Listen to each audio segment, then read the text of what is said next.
Desorientado, que como cae en las encuestas y no tiene control de la macroeconomía, gira hacia la derecha violentamente, de manera discursiva por lo menos por ahora, pero sembrando odio, inoculando disvalores en la sociedad. Pichetto diciendo que hay que dinamitar la 1114 va a contramano de lo que está planteando Daniel, que es una mirada solidaria e inclusiva de la sociedad argentina. ¿Vos habías escuchado una declaración así? ¿Alguna vez? Sí, a Bolsonaro la había escuchado. ¿Declaraciones de esa naturaleza? A Bolsonaro. Una suerte de derecha insensible que además apela a lo peor de nuestra sociedad, que es el resentimiento de clase. Ellos saben perfectamente lo que están haciendo. Están tratando de fidelizar un núcleo duro, inoculándole más odio, tratando de generar una suerte de coraza en un sector de la sociedad que va a seguir siendo gravitante, porque probablemente nosotros al neoliberalismo lo derrotemos electoralmente, pero vamos a tener que dar una batalla cultural, porque terminar con todo esto que te está contando Daniel no es solamente tomar decisiones correctas, es también construir un nuevo consenso social alrededor de cómo queremos organizar la sociedad. Cuando Cristina te decía, mirá que hay que plantear un nuevo contrato social ciudadano, lo que está diciendo es, bueno, por ejemplo, ¿qué hacemos con el valor de la solidaridad? Porque eso nos sirve para orientar cómo equilibrar los costos, cómo equilibrar los esfuerzos, cómo reequilibrar también las asignaciones de recursos y de bienes. Con una sociedad que piensa que al pobre lo que hay que hacer es condenarlo a la exclusión, como diría el Papa, con una suerte de descarte social, o con una sociedad que tolera que un dirigente político de la envergadura que tiene el candidato a vicepresidente de la Nación diga libre de cuerpo que lo que hay que hacer es dinamitar un barrio humilde de la ciudad de Buenos Aires, bueno, se nos va a complicar mucho instalar una lógica de la solidaridad. Por eso esta campaña electoral no es sola, la campaña electoral y los próximos meses también van a ser momentos de tratar de construir valores positivos que logren recrear la idea de comunidad en función de un proyecto de cohesión social, porque lo que está en disputa es individualismo versus comunidad. Vamos a tener... El liberal se pone medio inquieto. Más que inquieto, me duele, porque me parece que siempre solemos ver, no siempre, pero hay algún sector de la sociedad que suele ver la sociedad desde la perspectiva del más fuerte y no del más débil.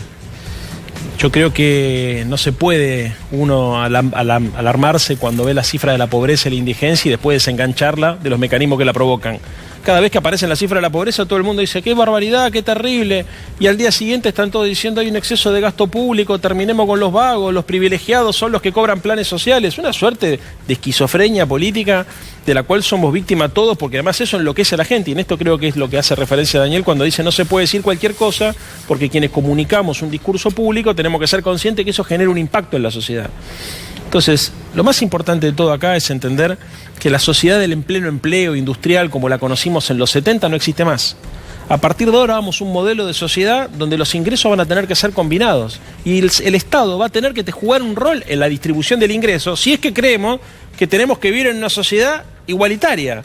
Si nosotros pensamos... Que intente igualar, ¿no es bueno, cierto? Por lo menos. Pero que el Estado cumpla un papel redistribuidor de manera positiva. Si el Estado se retira y no forma parte, digamos, de esa discusión entre el capital, el trabajo, la desocupación y toda esta ensalada que estábamos viendo recién, lo que terminamos viendo es una suerte de estado de naturaleza de guerra de todos contra todos, donde las personas empiezan a sospechar entre sí. El que está dentro le tiene miedo al que está afuera, y el que está fuera del sistema le tiene bronca al que está dentro. Entonces después empiezan los problemas de violencia social. Era un poco el discurso de Patricia Bullrich con algunos vecinos, ¿no es cierto? Le dimos mucho a las clases, a los movimientos sociales, y le sacamos a la clase media, como si fuera eso mismo lo que sacaron acá y pusieron allá. Digamos, yo siempre digo lo mismo, que esta no es una discusión de kirchneristas o antikirchneristas, porque hay que leerlo a Stiglitz, por ejemplo, que fue presidente del Banco Mundial, Premio Nobel de Economía, que desarrolla cada uno de sus artículos, que le toca escribir a la prensa norteamericana, sobre este tema, sobre la inviabilidad de las sociedades polarizadas socialmente. Habla sobre la gran brecha, que es la brecha de la desigualdad, la brecha de desigualdad en la distribución del ingreso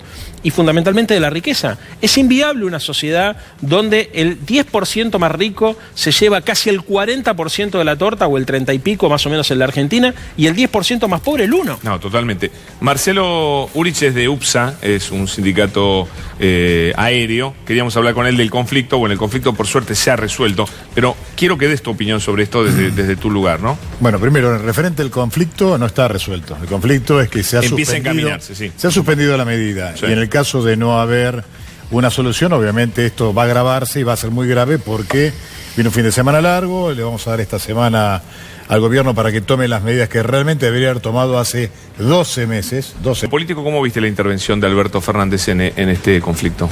Bien, a ver, me parece que el tema no es solamente Aerolíneas, es la política aerocomercial de la Argentina, donde Aerolíneas tiene un rol fundamental, casi tan importante o tan importante como el que tuvo los trenes en los 90, ¿no es cierto? Aunque pierda plata, porque me pareció que Monteverde decía otra cosa. Nadie quiere que una empresa que se dedica, digamos, a competir en el mercado pierda plata, pero lo cierto es que a veces hay intereses o hay objetivos que se fija el Estado que van más allá de lo mercantil. Claro. Y estoy haciendo un análisis general, digamos, después habría que ver el caso particular de regiones, por ejemplo. Exactamente. Si no vuela Aerolíneas, la política aerocomercial del gobierno de Macri fue claramente quitarle las rutas más ventajosas a Aerolíneas Argentinas para dársela a empresas vinculadas a los amigos del poder. ¿Eso qué hizo? Digamos, que Aerolíneas tenga que, digamos, de financiarse de alguna manera, seguir bancando líneas rutas aéreas que son importantes para la integración de la Argentina como proyecto nacional, pero que por ahí no son rentables, y haya perdido la entrada que le generaban por ahí otras rutas que económicamente eran mucho más rentables. Es una visión del país. A ver. No tanto a lo que está diciendo Monteverde, pero sí a la tesis neoliberal que se está tratando de instalar en la Argentina, que sostiene que hay 6 millones de argentinos rubios que trabajan para sostener a 21 millones de vagos, negros, sin rostro, que son los que viven de la asistencia del ANSES, ¿no? Que es un poquito el dibujito que había armado Dante Sica en el Ministerio de la Producción, era eso, ¿no? Donde se invertía la pirámide social. No estoy hablando por vos, así que lo aclaro, pero bueno, sí creo que es un tema porque además se ha hecho circular incluso un cuadro, creo que fue Kachanowski que lo generó también, donde explica que en realidad hay 21 millones de vagos que viven del Estado, generando una confusión enorme. Mete jubilados. Exactamente, que hicieron aportes, que cobran mucho de los trabajadores en blanco, que en el dibujito están abajo. Se han hecho una... ¿Qué es lo que se está discutiendo verdaderamente en la Argentina? La seguridad social. Esta es la discusión de fondo. Es la seguridad social. El Fondo Monetario Internacional le dice a todos los que lo quieran escuchar, señores, si ustedes van a seguir sosteniendo 7 millones de jubilaciones, 4 millones de asignaciones universales y 450.000 planes sociales, porque eso es el número real de los planes sociales, la Argentina no es viable. Esta es la discusión de fondo. ¿Cuál es el problema que tenemos? ¿Qué le contestamos a lo que dicen? Bueno, que acá, existió el irigoyenismo y el peronismo. Entonces, como existió el irigoyenismo y el peronismo, la gente tiene vocación de movilidad social ascendente y no se resigna nadie a ser pobre y a perder conquista y derecho. Entonces, el punto es qué modelo de sociedad queremos. Vos me decís, ¿se puede emitir indistintamente? No. ¿Se le puede sacar el 100% de la ganancia a los privados? Por supuesto que no, porque son situaciones extremas que muchas veces se grafican de esta forma para generar tensión social, ¿no? No estamos diciendo eso. Lo que estamos diciendo es, miren, el Estado tiene que cumplir una función. Cada vez que el Estado, a través del mecanismo de recaudar por impuestos y de gastar, digamos, a través de transferencia, de gasto público y de inversión social, además genera recursos, porque también es una parte de toda esta discusión que no se ve. Cada vez que el Estado interviene, no solamente quita, sino hace andar la rueda de la economía. Claro. Cuando vos, por ejemplo, le das a un pibe la asignación universal por hijo, la mamá le va a comprar la leche en el kiosco de la esquina y eso hace andar la rueda virtuosa del crecimiento y del mercado interno. Entonces, el problema de la Argentina no es la asignación universal. Déjame terminar. El problema de la Argentina no es la asignación universal por hijo, no son las 7 millones de jubilaciones. El problema de la Argentina es la guita que se va en la timba financiera. El modelo de especulación financiera provocó que 4 vivos hicieran hiper recontra multimillonarios a costa del sacrificio de la gente. Cuando Alberto plantea que la discusión, lo hace de manera metafórica y simbólica, nosotros vamos a resolver el problema de los remedios a los jubilados que este gobierno de manera insensible restringió, cortando el curro de las LELIC, lo que está diciendo es acá hay dos modelos de país, un modelo productivo que trata de proteger a su gente y un modelo de especulación financiera que te dice si sos pobre es culpa tuya y jodete. Entonces, ese modelo de sociedad para nosotros no va más. Daniel. En esto hay coincidencia seguramente en esta mesa. Ahora, lo otro que es importante también, nadie, ningún heterodoxo ni ningún keynesiano sostiene que la riqueza se produce solamente alentando el mercado interno. Todos creemos, obviamente, y además ya lo ha dicho Culfas en un documento que ha mostrado esta semana, que uno de los pilares de nuestro proyecto económico es alentar otro perfil exportador, agregarle valor agregado a la materia prima. Bueno, obviamente eso, buscar inversiones genuinas, ¿no es cierto? Los 4 puntos, la demanda agregada, gasto público, la demanda de los privados, la inversión y la diferencia entre las importaciones y las exportaciones, es el ABC de todo esto. Ahora, el punto es que lo que sucedió en la Argentina, que creo que es lo que estaba explicando Daniel, es que en algún momento la gente dejó de producir porque se dejó de comprar y de vender, y eso fue provocando cada vez más un parate sobre las pymes, que son las principales dadoras de mano de obra. Entonces, El 60% del producto de la Argentina es mercado interno, es consumo interno. ¿Con eso alcanza solamente para generar un país virtuoso y de crecimiento? No.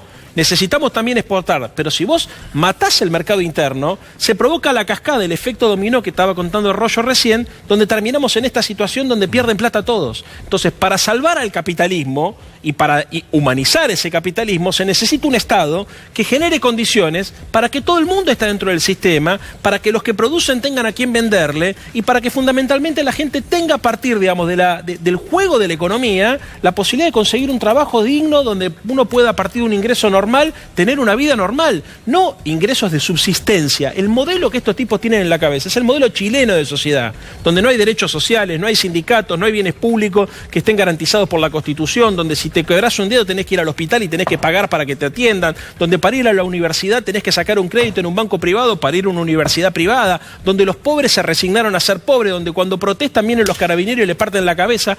Ese es el modelo de sociedad que están teniendo en la cabeza los liberales argentinos. Yo aspiro a un modelo de sociedad integrado, cohesionado, con movilidad social ascendente, donde obviamente hay un Estado responsable que trate de proteger y de generar a las empresas existentes y generar nuevas empresas. Hay que poner toda la intención en generar nuevas empresas que generen valor agregado, exportación, que produzcan empleo, pero eso, ¿sabes qué? Es desalentando el modelo de la especulación financiera y de la timba. Sin duda.